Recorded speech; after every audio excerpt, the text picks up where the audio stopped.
Halo semuanya, wah kita sekarang udah sampai nih di step terakhir dari akuntansi.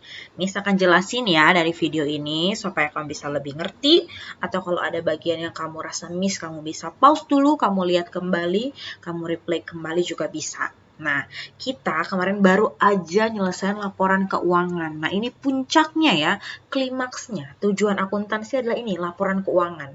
Ini sudah di ending, lalu laporan keuangan sudah dipublish. Orang-orang yang membutuhkan informasi sudah lihat laporan keuangannya di tahun yang sudah berjalan ini. Nah, karena kita sudah melewati 1 tahun periode akuntansi, dan kita akan masuk ke tahun yang baru, kita harus ada melakukan namanya penutupan atau tutup buku. Kita close case semua data di tahun ini dan kita persiapkan data yang dibutuhkan di tahun yang akan datang. Nah, jadi kita hari ini melalui video ini akan belajar 2 step terakhir ini. Jurnal penutup dan neraca saldo setelah penutupan. Nah, penutupan itu dilakukan untuk menutup periode yang sudah berlalu. Misalnya kalau kayak case kita kemarin Desember 2016, berarti kita sudah menutup 1 periode di tahun 2016. Dan kita akan memulai periode yang baru, kita akan mulai catatan yang baru untuk masuk tahun 2017. Nah, yang perlu kamu ketahui sebelum memahami ini adalah ada 2 jenis account ya, atau nomor akun. Akun itu kayak kas, piutang itu namanya akun ya. Nah, ada 2 jenis akun, yaitu akun real atau itu akun yang permanen. Akun yang akan kita bawa terus setiap tahun ke tahun yang baru. Kita nggak akan tutup akun ini. Nah, akun ini akun apa aja? Akun ini adalah akun-akun yang ada di laporan neraca. Ya, laporan neraca itu adalah isinya adalah aset, hutang, dan modal. Ini akan selalu dibawa dari tahun ke tahun. Sedangkan ada akun yang kedua namanya akun nominal. Akun nominal itu adalah akun yang sementara. Ya, akun yang nantinya akan kita tutup di akhir periode. Kenapa sementara, Miss? Ya, karena misalnya, nah, akun nominal ini contohnya adalah pendapatan dan beban dan prefer. Nah, akun nominal ini kan kayak pendapatan. Pendapatan itu kan adalah hasil kerja selama 1 tahun yang lalu. Nanti tahun yang akan datang hasil kerjanya beda lagi. Beban juga. Beban itulah tahun yang berjalan. Sedangkan nanti tahun depan bebannya lain lagi. Oleh karena itu, beban dan pendapatan atau akun nominal ini harus di-close di akhir periode dan di awal periode yang baru dimulai dari nol lagi. Oke, kita langsung lihat aja ya, gimana kami selangkah membuat jurnal penutup. Nah, ada 4 step ya, ada 4 step dalam membuat jurnal penutup. Nah, namanya jurnal penutup memiliki format yang sama seperti jurnal-jurnal yang lainnya. Itu namanya jurnal. Seperti kamu lihat di sini ya, jurnal itu ada tanggal, keterangan, ref, debit, dan kredit. Nah, sama ya seperti jurnal-jurnal pada umumnya. Formatnya sama. Nah, seperti biasa, tuliskan nama perusahaannya, nama yang sedang dibuat adalah jurnal penutup, periodenya tadi sesuai ya, Desember 2016. Dan yang terakhir, karena Miss tidak akan membuat dia lengkap ya, panjang nanti, jadi Miss bilang dalam ribuan. Berarti kalau 1 juta, kita tulisnya 1000 ya. Oke, kita lanjutkan lagi ya. Apa sih step yang pertama, Miss? Langkah yang pertama adalah kamu harus menutup pendapatan dengan cara memindahkannya ke akun ikhtisar laba rugi. Oke, kita lanjut ya. Kita lanjut ke Miss masuk ke stepnya langsung, biar kamu bisa lebih lebih memahami ya. Kita akan menutup akun pendapatan ya. Ingat, pendapatan bukan pendapatan diterima di muka. Pendapatan yang dimaksud adalah pemasukan. Kita akan menutup akun pemasukan. Di sini ada pemasukan tuh pendapatan jasa ya. Kita akan tutup. Nah, kita lihat pendapatan jasa itu ada di kredit. Karena kita mau buang dia menjadi 0, berarti kita harus taruh dia di debit. Ya, kita akan masukkan pendapatan jasa ya. Pendapatan jasa, oke, dia tidak bisa, kita tulis saja ya. Pendapatan jasa, ya, karena dia sebelumnya ada di kredit ya, nih pendapatan jasa di kredit, kita akan taruh dia di debit sekarang ya, 24.700.000. Ini misalkan format dulu supaya bisa menjadi tulisannya yang bagus. Oke. Nah, namanya jurnal harus ada yang di debit dan harus ada yang di kredit. Nah, di kreditnya adalah namanya apa? Ikhtisar laba rugi. Ikhtisar laba rugi. Apa itu, Miss? Ikhtisar laba rugi? Ikhtisar laba rugi ini adalah akun tambahan yang kita buat ya, supaya menyeimbangkan. Nah, ini kan kalau kita buat jurnal kan butuh seimbang, ada di debit, ada kredit. Nah, kita jadi namanya pakai akun ikhtisar laba rugi dulu untuk membuang akun pendapatan ini. Ya, jadi kita mau buang karena pendapatan ini ada di kredit. Kalau kita mau buang berarti kita taruh dia di debit. Nah, lalu gimana, Miss, kalau pendapatannya lebih dari satu? Ya berarti kamu buang dua-duanya. Oke, misalnya ya, dia punya pendapatan yang lain. Misalnya dia punya pendapatan misalnya pendapatan sewa ya, pendapatan sewa. Misalnya di sini pendapatan sewanya 20 juta gitu ya, 20 juta. Kamu tulis dua-duanya. Berarti ikhtisar laba ruginya di sini adalah 24 juta tambah 20 juta, yaitu 44 juta. Gitu ya. Tapi karena ini cuma satu, ya udah kita tulisnya satu aja ya. Oke. Begini yang step yang pertama. Oke, itu yang step yang pertama. Nah, lalu yang kedua adalah kita harus menutup akun beban dengan memindahkan saldonya ke akun ikhtisar laba rugi. Nah, sama kayak tadi ya, sama kayak pendapatan tadi, akun beban juga caranya sama. Oke. Nah, ini ada semua beban dan beban itu ada di debit. Kalau beban itu ada di debit, berarti kalau kita mau nolkan dia, kita harus pindahkan dia ke kredit. Ya, supaya dia jadi 0. Berarti apa yang di debitnya? Di debitnya adalah ikhtisar laba rugi. Sama kayak tadi ya, penyeimbangnya. Oke, berarti di kreditnya adalah beban. Karena bebannya mau kita buang. Beban ada di debit, kita kalau mau buang dia harus ada di kredit. Nah, oke, ini kita format dulu biar lebih cantik dia ya. Oke, sudah cantik. Jangan lupa, kalau di kredit itu kita harus buat dia menjorok ke dalam, seperti ini ya. Oke, kita harus buat dia menjorok ke dalam seperti ini. Nah, kita masukkan angkanya sesuai di sini ya.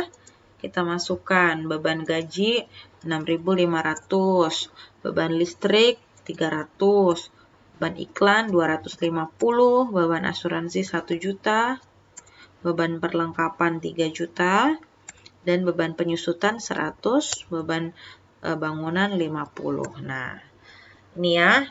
Lalu di debitnya berapa? Di debitnya adalah sejumlah ini semua ya, sejumlah yang ada di kreditnya. Nah, kita punya ya sekarang seperti ini. Seperti ini ya. Kita buang pendapatan karena pendapatan sebelumnya di kredit. Kalau kita mau buang, dia harus kita taruh di debit. Beban sebelumnya ada di debit, ketika kita mau buang dia, kita harus taruh dia di kredit, ya. Nah, lalu kita lihat, nah ini di sini kan akun ikhtisar laba rugi sudah tidak kita perlukan lagi. Kita harus buang dia. Ikhtisar laba rugi ini kan sebelumnya nggak ada, ya berarti harus kita buang juga, karena dia sebelumnya nggak ada, nggak boleh bertahan. Nah, gimana caranya? Nah, kalau kamu realize akun ikhtisar laba rugi ini, jika kita selisihkan atau jika kita kurangi ya, ikhtisar laba rugi jika kita kurangi, nih yang satu di kredit, ikhtisar laba rugi di kredit, dan yang satu ikhtisar laba rugi ada di debit. Nah, dia akan menunjukkan laba, ini harusnya angkanya sama ini ya. Dia akan menunjukkan laba. Nih ya, lihat nih. Selisih yang ikhtisar laba rugi di kredit dan selisih ikhtisar laba rugi yang di debit, ya, angkanya ini jika diselisihkan adalah sejumlah laba. Nih ya, laba bersih 13.500.000. Nah, laba itu nanti akan kita masukkan ke dalam modal pemilik ya. Karena modalnya bertambah. Karena kita perusahaannya sudah untung, artinya modalnya si pemilik nambah dong karena perusahaannya sudah untung. Nah, bagaimana cara memindahkannya? Kita lihat ya, ini ikhtisar laba rugi di kredit sama di debit. Nah, ternyata ikhtisar laba ruginya di debit itu lebih kecil dan di kredit itu lebih besar. Nah, artinya kalau kita mau buang ikhtisar laba rugi,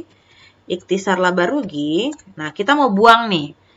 Kan dia lebih besar di kredit dan lebih kecil di debit. Artinya kalau kita mau buang, kita harus tambahin dia di debit sebesar selisihnya tadi. Ya, selisih kredit sama selisih debitnya. Nah, itu adalah labanya. Nah, ini yang 13.500.000 ini akan kita masukkan ke dalam modal pemilik. Ya, modal pemilik atau pemiliknya di sini adalah EKLE. Gitu ya. Modal pemilik atau pemilik di sini adalah EKLE. Nah, sebesar jumlah yang sama. Ya, sebesar jumlah yang sama 13.500. Oke, seperti ini ya. Oke, kalau Miss boleh terangkan ya. Nah, tadi ketika kita membuang akun ikhtisar laba rugi, kita sama dengan juga menutup laba. Karena laba atau keuntungan itu adalah keuntungan tahun tersebut. Kita tidak bisa bawa ke keuntungan untuk tahun mendatang. Karena tahun mendatang nanti ada keuntungan lainnya. Nah, tadi ya, tadi kan perusahaan tadi laba. Karena perusahaan ini laba, menambah modal. Ya, di debitnya adalah ikhtisar laba rugi, di kreditnya adalah modal. Karena modalnya bertambah, ya, modalnya bertambah. Kalau kamu lihat tadi, ya, kalau kamu lihat, modal itu adanya di sisi kredit, ya. Berarti kalau kita mau tambahkan, modalnya kita taruh di kredit seperti ini. Oke. Nah, berarti sekarang kita lihat kan ikhtisar laba ruginya sudah ketutup nih. Di debit 24.700.000, di debit juga 24.700.000. Akhirnya akun ikhtisar laba ruginya habis, sudah tertutup, tidak ada lagi. Dan modalnya bertambah karena perusahaannya sudah untung. Kalau rugi gimana, Miss? Ya kalau rugi kebalikannya, modalnya yang di debit, ya seperti contoh tadi ya. Kalau misalnya rugi, nih seperti di slide ini, kalau misalnya dia rugi, ikhtisar laba ruginya di kredit supaya ikhtisar laba ruginya balance dan modalnya di debit. Kenapa modalnya di debit? Karena modalnya kita kurangin. Gitu ya. Yang terakhir, yang keempat adalah menutup akun prive. Prive itu cukup di tahun itu. Nanti tahun depan ada prive yang baru lagi. Nah, jadi prive ini harus kita buang atau harus kita tutup. Bagaimana cara membuang atau menutup prive? Nah, kita lihat prive itu saldonya ada di debit nih ya. Prive ada di debit. Berarti kalau kita mau buang prive, kita harus taruh dia di kredit ya. Kita harus taruh dia di kredit ya, prive. Jumlah privenya adalah 750. 750. Nah, apa Miss di debitnya? Nah, kita kan harus buat pasangan nih. Nah, prive ini nantinya akan mengurangi modal ya dong. Kalau kamu ngambil uang untuk kepentinganmu sendiri, nantinya itu akan mengurangi modalmu. Nah, karena modal itu ada di kredit ya, kalau kita mau kurangin modal berarti modalnya kita taruh di debit ya. Berarti di debitnya adalah modal sejumlah privenya ya. Artinya, karena ada prive 750, modalnya berkurang 750 gitu ya. Baru setelah ini kita jumlahkan jurnalnya seperti biasa, jumlah. Oke, kita akan jumlah. Kita jumlah ya. Debit kreditnya pasti akan sama karena dia jumlahnya berpasangan. Oke. Ini ya. Oke, seperti biasa kalau mau ditutup kamu harus underline ya. Kita harus underline. Oke, Miss tidak bisa underline di sini karena ada border. Susah. Oh, ada di sini border ya. Underline. Nah, kalau yang di akhir kamu bikin underline-nya double. Oke, underline-nya di double. Karena tandanya sudah ditutup. Oke. Inilah yang namanya jurnal penutup. Kita sudah menutup pendapatan, artinya pendapatan sudah hilang, tutup buku, bebannya sudah hilang, tutup buku, labanya sudah dimasukkan, dan juga modal privenya sudah dibuang. Ya. Nah, lalu Miss, jika demikian, apa yang bertahan atau dibawa? untuk periode selanjutnya. Nah, ini kan kita sudah selesai 2016. Kita akan masuk ke 2017. Nah, ketika masuk ke 2017, kita membutuhkan data. Data apa yang akan kita bawa? Data yang kita bawa adalah nanti neraca saldo setelah penutupan di tahun 2016. Nah, neraca saldo itu artinya adalah neraca yang sisa, data yang tersisa di tahun ini dan akan dibawa ke tahun depan. Ya. Neraca saldo ini isinya adalah aset, utang, dan modal. Neraca ini adalah berisi akun-akun yang tidak ditutup. Ya, akun-akun yang nggak ditutup seperti kas, piutang, utang, dan modal.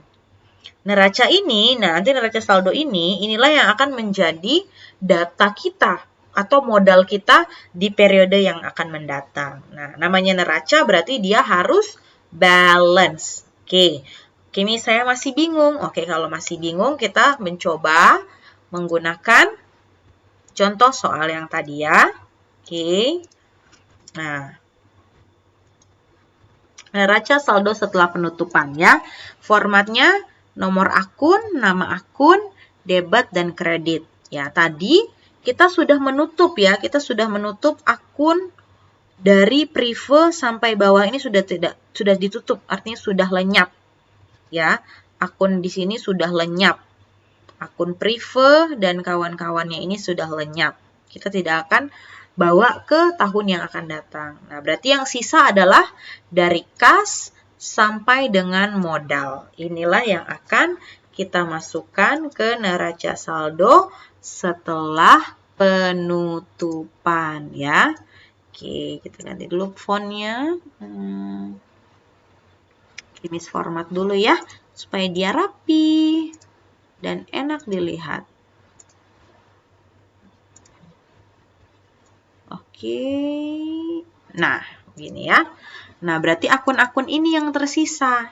Nah, angka-angkanya kita ambil dari mana? Angka-angkanya kita ambil dari kolom neraca. Ini kita semua masukkan. Kecuali modal. Oke, kita masukkan semua di sini. Kecuali modal.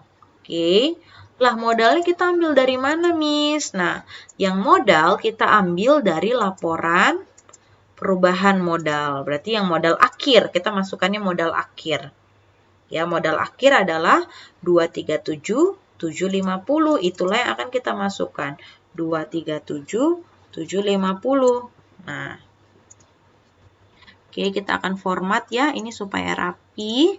Miss berikan format accounting. Oke, kenapa dia tidak mau ya terformat? Accounting, oh tidak ada RP-nya. Kita pilih dulu ya di bawah RP Indonesia. Oke, ini ya.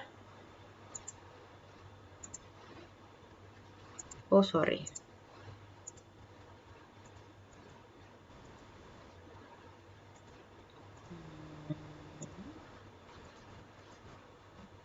Oke ya.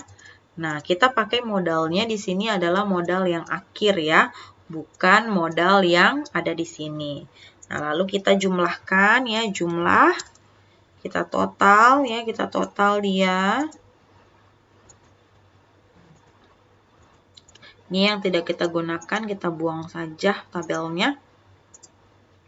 Nah, ketika dijumlah, dia pasti akan balance. Itulah tandanya benar. Kalau tidak balance, berarti dia salah. Oke, kita dapat balance ya. Jangan lupa yang paling terakhir dibuat garis bawah, garis double. Nah, ya, yang lainnya kita semua ambil dari sini kecuali modal ekle-nya.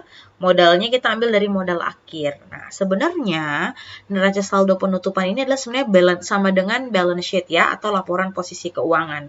Kalau kamu lihat isinya sama ya nih. Laporan posisi keuangan dan neraca saldo setelah penutupan sama isinya. Ya, sama no.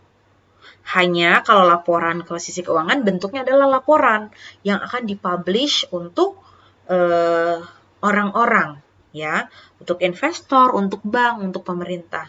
Sedangkan kalau ke neraca saldo setelah penutupan itu bentuknya debit kredit lebih untuk kepentingan accounting di periode selanjutnya. Berarti nanti kalau kita masuk ke tahun 2017, ini kan tahun 2016. Berarti ketika kita masuk ke tahun 2017, kita punya data ini bahwa ternyata uang perusahaan itu sisa 10 juta. Piutangnya sisa 3.100.000. Masih ada utang 1.200.000 gitu ya. Dan modal pemilik itu ada 23.700.000. 237.700 gitu ya. Jadi isinya adalah data untuk masuk ke periode yang selanjutnya. Oke, that's all ya. That's all, mudah banget ya anak-anak, that's all. Dan ini sangat mudah ya. Miss harap kalian dapat mengerti dan memahaminya dengan baik ya. Jadi ini gunanya untuk close semua periode yang sudah berlalu dan sebagai persiapan untuk masuk ke periode yang akan datang. Oke, that's all penjelasan dari Miss. Semoga kamu paham dan kiranya kamu bisa memperlatih atau mempertajam kemampuanmu dengan melatih dirimu dengan latihan soal yang Miss berikan ya. Oke, selamat belajar, selamat memahami. Jika ada pertanyaan, jangan segan-segan untuk bertanya ya sama Miss.